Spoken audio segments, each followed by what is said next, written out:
Hi everybody, Chris Bailey here with Physical Therapy and Balance Centers with the Active at Home series. We're going to go through exercises for the neck, and some of what we'll go through today actually work the upper body, but I'll explain a little bit about why that's important if you have some neck issues. So this would be if you had some stiffness in your neck, if you had some pain in your neck, if you had some trouble even up through your upper shoulder and through this area.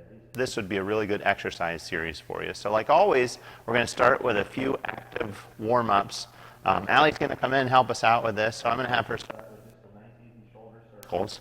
She's doing this just to warm up the shoulders a little bit. But then also, a lot of the muscles that are doing this all go up into the neck area and through here. So she's going to go forwards for 10, backwards for 10, and she'll repeat this just for about a minute or so. And what we're trying to do here is just loosen up some of the muscles that get strained up through the neck and into the shoulder. And she's also warming up the shoulders because some of the movements we do for the neck use this area here.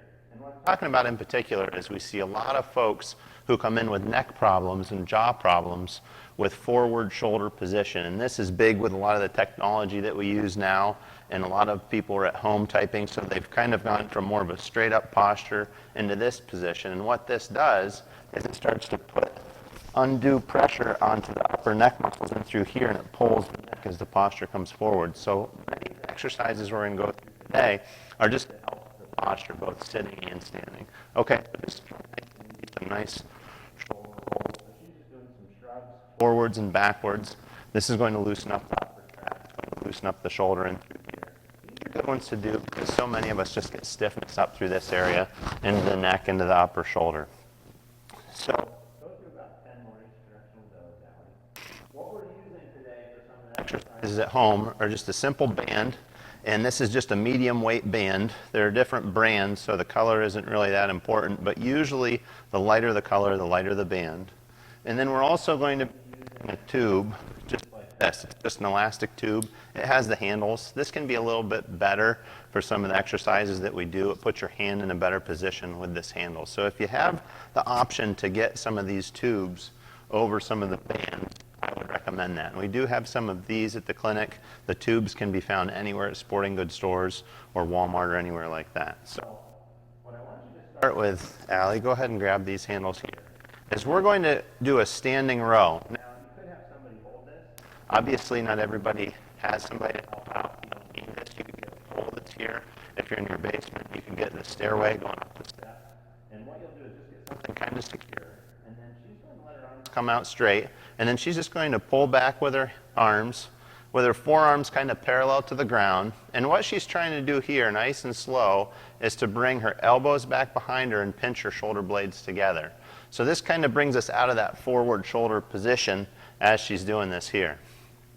So I'm going to have her do about 10 of these, just nice and slow like that.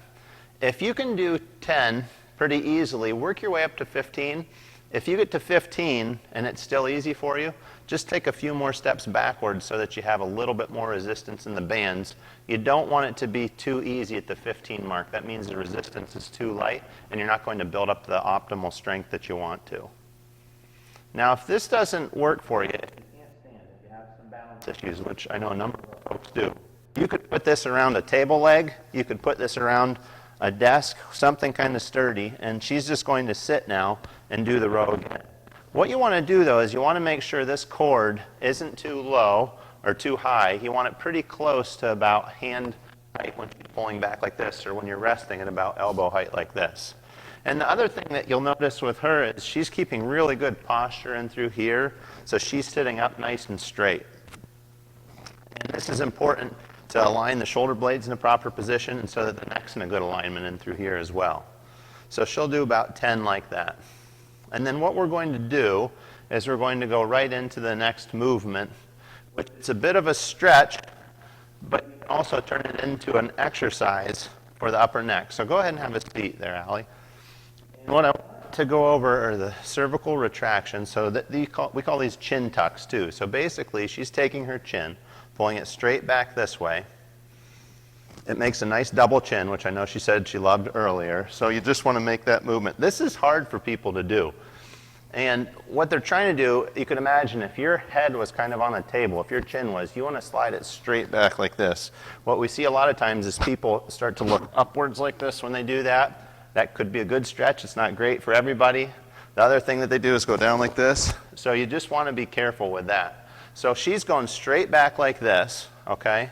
She has really good form with this. Now what this is doing is so many of us, we have this forward head position like this. It starts to get the upper neck really tight in through here.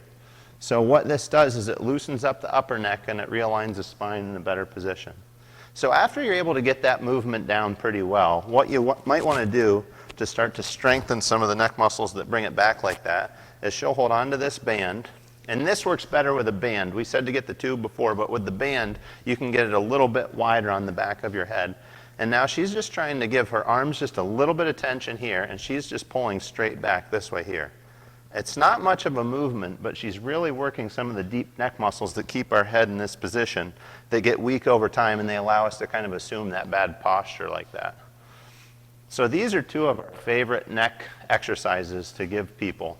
If they have some pain up through here, if they have headaches, oftentimes it's from tight muscles up through here. This starts to loosen and strengthen some of those muscles up through that area. So I'll have people do about 10 of these all together. And as she's finishing that up, I'll go over one other thing. As she's sitting. And what that is we're going to go over just the use of a low back or lumbar posture roll. And the reason why we're going over this is because the position of our low back is really important for the health of our upper back and our neck. And you might be wondering, well, how is that? So just sit like most people normally would sit. So she's kind of in that slouched position. And even though this chair has a little bit of a lumbar support, it's not enough to straighten up the rest of her spine. So if we don't do anything to the neck, but just put this lumbar pillow back here, okay, so go ahead and scoot back, kind of scoot your butt back and then just lean back on that. You can see how the rest of her spine is up pretty straight here. This puts her neck in a lot better position. So if you're sitting in a chair at home and you're sitting on a computer, you're on your phone, you'll want to put a little postural pillow in your low back if you have some neck stiffness and tightness. Now say if you just scoot forwards here, if you're unable to put your back up against something, it's an exercise in itself just to sit up straight. It's funny, we'll give people this exercise just to stay up straight like that for about 5 minutes. Most of us don't use these muscles like that in that way. So they're really tired out in through here and they might have some soreness after doing this for a day, but it's just a muscular soreness, which is normal.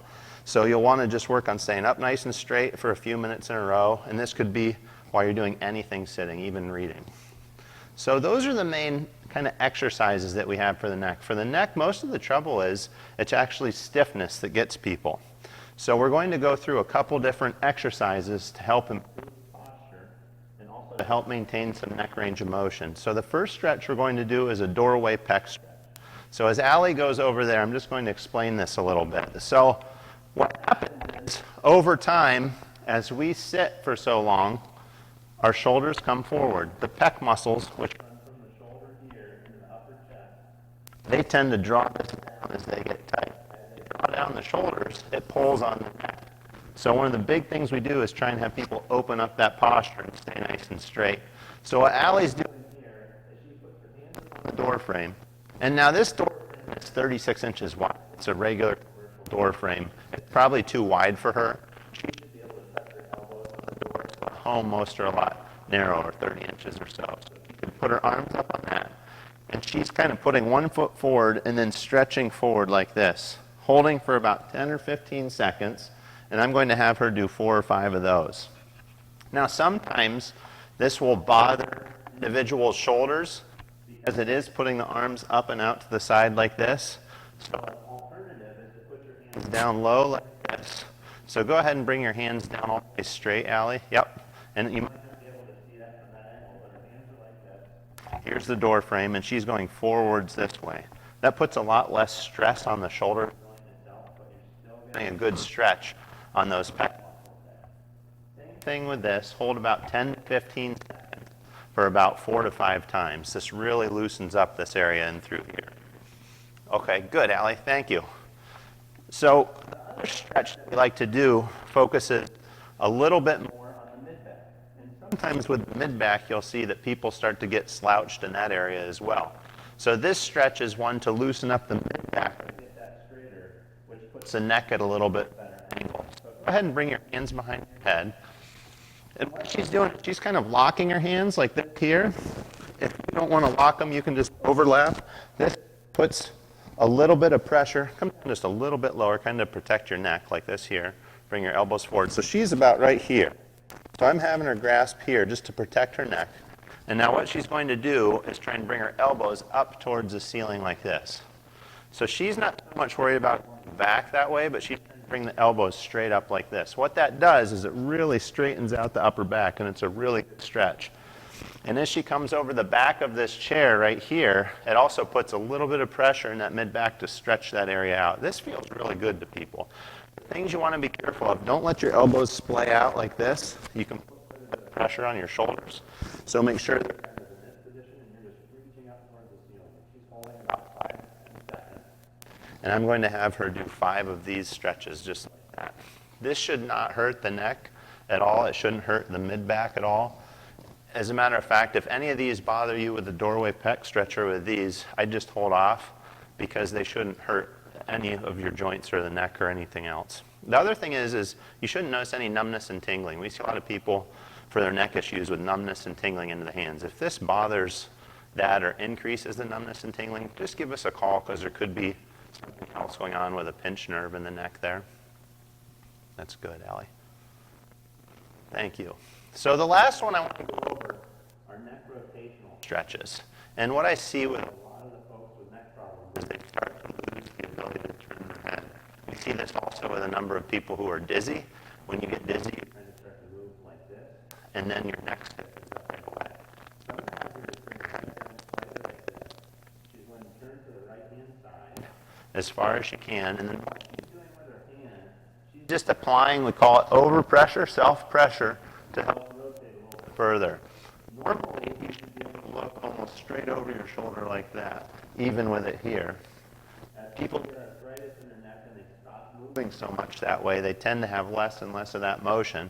So if they're in the car, they have a hard time turning, they kind of have to turn their whole trunk or get their spouse or somebody else to take a look for them, so we want to avoid that. So I have people do about 5 to one side and then about 5 to the other side. And what you should find is over the course of about 4 or 5 times of doing this, it should get a little bit easier side to side. You should feel a stretch either on the same side or the opposite side, depending on what muscles are tight as you do this. But once again, it shouldn't create any type of pain or numbness or tingling in the neck or into the arms. So do a couple more there, Allie, just like that. So those are our top exercises and stretches for the neck area for the active at home. So if you have trouble with this area in particular, I'd encourage you to do this routine a couple, 2 or 3 times a week and see if those problems start to come around. And then the other part of this is our active at home, just the cardio portion of that, which I explained in a different video that you can go over at home. So keep up with this one here. If you have any other issues, we have all the other videos for the other body parts is listed on our website. Thank you very much.